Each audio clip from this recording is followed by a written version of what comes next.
একটা quick thought share করি আপনাদের সাথে।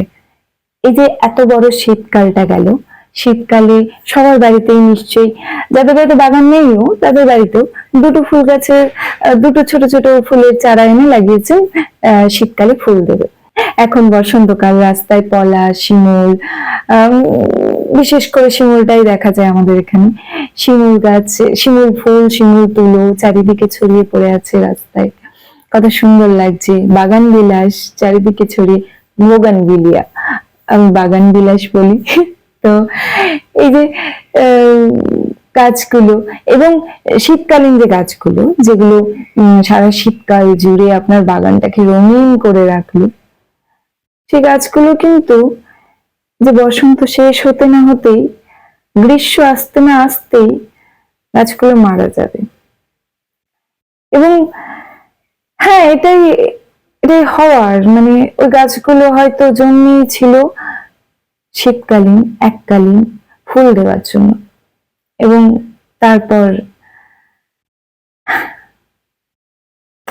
যাই হোক, আমরা যারা এগুলো নিয়ে, মানে গাছ নিয়ে চর্চা করি বা গাছেদের পরিচর্যা করি, গাছ বসাই, ফুল ভালো লাগে, তাদের কাছে কিন্তু ওই গাছগুলো কিন্তু ছেলে মেয়ের মতো, নিজের সন্তানের মতো।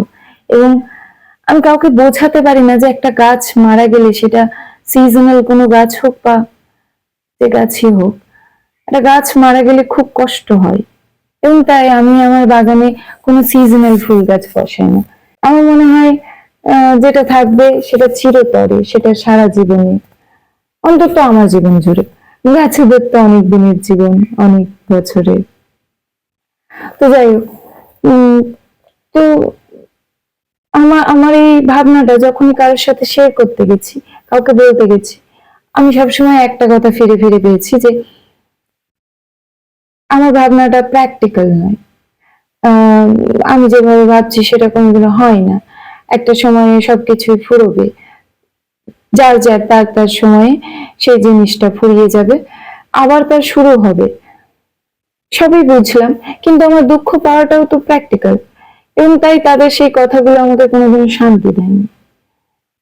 কিন্তু একটা কবিতার একটা স্তবক, বিশেষ করে দুটো লাইন আমাকে এই জিনিসটার সাথে ডিল করতে অনেক হেল্প করেছে। তোমার মাপে হয়নি সবাই, তুমিও হওনি সবার মাপে। তুমি মরো কারোর ঠেলায়, কেউ বা মরে তোমার চাপে। তবু ভেবে দেখতে গেলে এমনি কিসের টানাটানি, তেমন করে হাত বাড়ালে সুখ পাওয়া যায় অনেকখানি। আকাশ তবু সুনীল থাকে, মধুর থেকে ভোরের আলো। মরণ এলে হঠাৎ দেখি মরার চেয়ে বাঁচাই ভালো। যাহার লাগি চক্ষু বুঝে বহিয়ে দিলাম অশ্রু সাগর, তাহারি বাদ দিয়েও দেখি বিশ্বভুবন মস্ত ডাগর।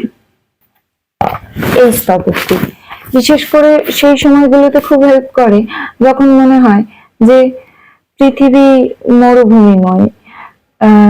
এই যে বসন্ত শেষ হওয়ার পরে যখন গ্রীষ্ম আসছে এবং রৌদ্রের দাবদাহ চারিদিকে, মানুষ তবুও পরিশ্রম করতে, রুজি রোজগার করতে রাস্তায় বেরোচ্ছে, কাজে বেরোচ্ছে, তাদেরকে দেখেও কষ্ট হয়।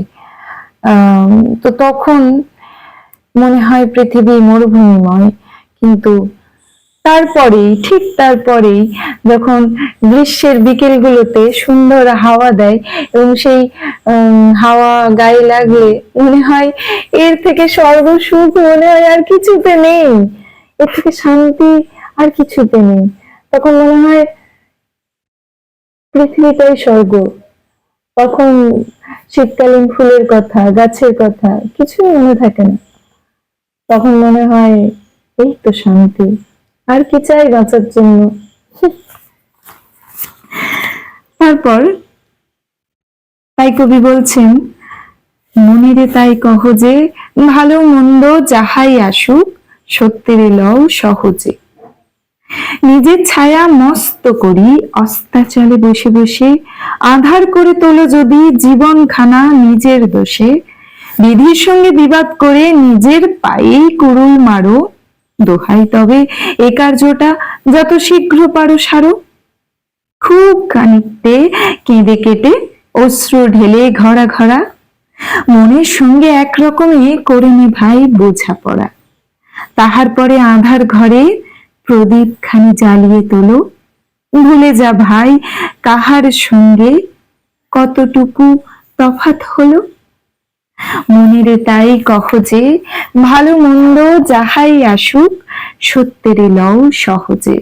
সত্যি তো দেখুন না, এই যে ধরুন আমার মতো যাদের গ্রীষ্মকাল পছন্দ নয়, ঠিক আছে, তারা তো আমরা বলতে পারি না যে শীত এসেছে, বসন্ত আসুক, তারপরে গ্রীষ্ম বাদ দিয়ে বর্ষা আসুক, গ্রীষ্ম যেন না আসে। এমনটা কি সম্ভব?